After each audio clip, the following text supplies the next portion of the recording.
Early breakfast, Monday to Friday, 4 a.m. to 6 a.m. on 702 and CapeTalk. Unemployment figures were released yesterday, and the combined rate of unemployment and time-related underemployment rose to 36.6%, and that is up.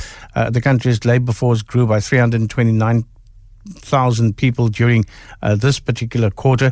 The worrying and the concern for me is when you take unemployment, underemployment, and people who are available for work but aren't currently seeking jobs are combined, and the rate then stands at 46.3%. That's an absolute, I don't know, it's a shocking figure. South Africa's unemployment crisis is getting worse, and with the overall jobless rate rising to 33.6% in the second quarter, the numbers are even more concerning for young people, with the youth unemployment climbing to 47.4% and 5 million young people now without work. This morning, we're going to be chatting to Primestars CEO Nkosinathi Moshoana about what is driving this particular crisis and what can be done to give young South Africans better pathway from education into employment. Nkosinathi, a very good morning to you and welcome to the Early Breakfast Show. Good morning. Thank you very much for having me.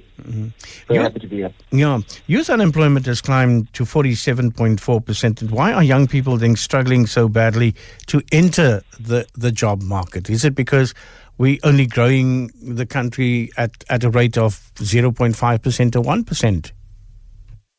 Yeah, I think, the biggest challenge of this unemployment rate is that, it's not a one problem, or it's a multifaceted challenge. We've got to recognize that youth unemployment, it's not just an education problem, an employment problem, an economic problem, all of these put together. But I think fundamentally for us, in the work that we do in transitioning learners from school into the economy, is that they aren't connected and direct pathways that start with the end in mind. Meaning, we educate, we train, we align, we support young people with the ultimate intention of them being active participants in the economy. And I think we also, as a country, are too dependent on jobs, and we can see that we are hitting a hard brick wall. I speak a lot about getting young people to move away from looking for jobs and rather preparing young people to become income generators to begin entering the economy. That's essential when you speak about income generators, because a number of young people feel, and there's pressure on them from their parents, you got to go to university, you got to complete a degree, you have to do this, while most of the market is actually demanding plumbers, electricians, bricklayers, boilermakers, and the more technical side of it. Are we actually then adequately preparing young people for the jobs that actually exist in the country? Not yet. I don't think we're doing enough at the moment, if we're being honest. We always are talking about what does a young person want to study, whereas we should be talking more about where is the demand is. So when we talk about learning to earning, it's really about focusing on what economy needs to grow, what skills are required for the economy to grow, what pathways are available for young people to then begin preparing themselves early on for the opportunities in the economy that are available. But what's happening at the moment is that we, as you say, are chasing qualifications, are chasing certificates, are chasing certain kind of learning opportunities, but we're not equipping those young people, or rather amplifying those skills with the ability to get into the economy and sell that skill, whether it's an entrepreneur or an entrepreneur, and whether that skill is one that's needed for the economy to grow. So currently, the interesting thing as well is that with the youth unemployment rate increasing, there are still sectors in the economy that have a skill shortage. So it's not just about job creation, it's also about the skills alignment and what we do to start early to get young people on a pathway to earning. Chatting this morning to Nkosinathi Moshoana, Chief Executive Officer at Primestars. Nkosinathi, which sectors do you then actually believe offer the greatest potential for creating jobs for young people? Because I think that is the key focus, and that will drive, the unemployment rate a little lower, especially in terms of young people.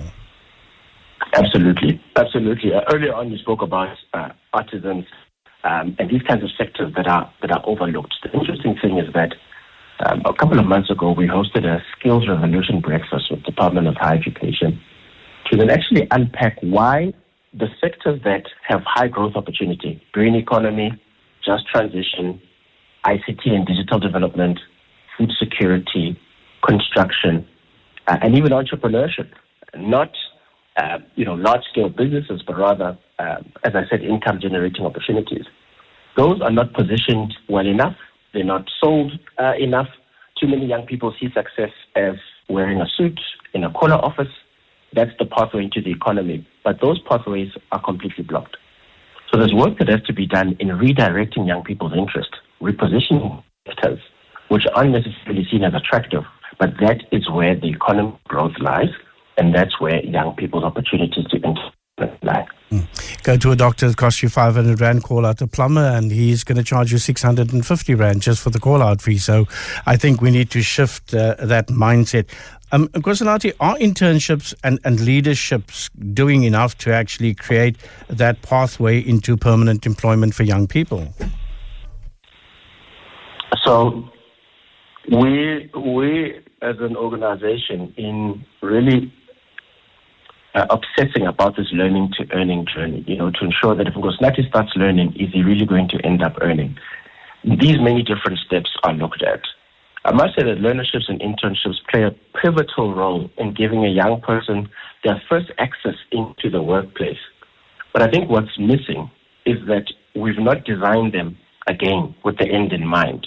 We typically have designed them as a stopgap, as an interim solution. And that's how then you end up with a lot of young people becoming serial learnership students.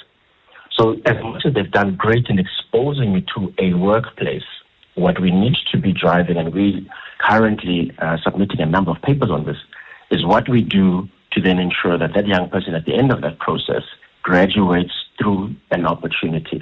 And that's what's going to be the big thing around the impact around learnerships and internships, the throughput beyond the 12 months.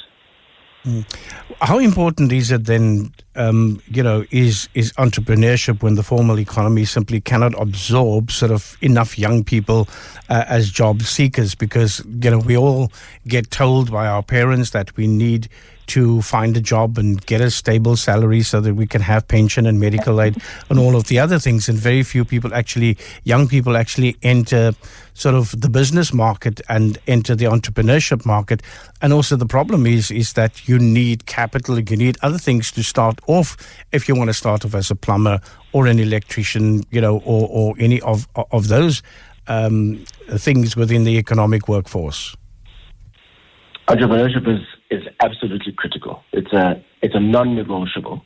But I think we've made the mistake in the country of turning entrepreneurship into this massive word that says to someone that me being an entrepreneur means I've got 50 staff or 100 staff and I'm making hundreds of millions. What we need to do is we need to understand that entrepreneurship is about finding a skill and then finding a problem skill, and being able to get customers that are willing to pay you for your solution in its simplest form. And for a young person who doesn't have any income to be able to take a key qualification they've got, a skill they've created, find a customer base, solve that a problem for them and start earning is an active way into the economy. So entrepreneurship is critical, but it's also critical that we are, careful to not sort of paint everyone with the same brush and assume that any unemployed young person can go out there and start a business. It's an ecosystem that we have to start from as early as school to get the mindset and culture of entrepreneurship going, which is what we do at high schools and are now expanding it into TVETs, so that a young person doesn't see entrepreneurship as the last option because I couldn't find work, but can actually get into the economy with the intention to not only be a job seeker, but ultimately become a job creator. Chatting to Nkosinathi Moshoana this morning, and he's the Chief Executive Officer at Primestars.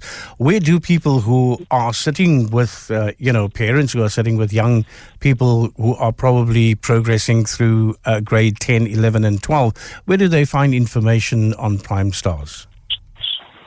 So to any stakeholders who want to collaborate both as a beneficiary, whether it's learners, teachers, students, institutions, or as partners, corporates that are looking to expand their footprint, really making a difference in this youth unemployment rate. You can find us on social media at Primestars SA across the board, at Primestars SA across the board. And we are going to continue in our fight to get the country to get behind young people. These young people that are unemployed are hungry, they are looking for opportunities, but we need to meet them where they are. And as we always say, with the evolving challenges we see in the country, we must also be evolving our solutions. So we challenge the country to join us in truly accelerating young people from learning to earn. Nkosinathi Moshoana chatting to us this morning, Chief Executive Officer at Primestars. And thank you so much for your time this morning. It is essential that we start looking at young people and start bringing young people into the market. And the next time a politician opens their mouth about job creation, I want to hear what they are doing in terms of creating jobs and creating situations and creating entrepreneur opportunities for young people in the country.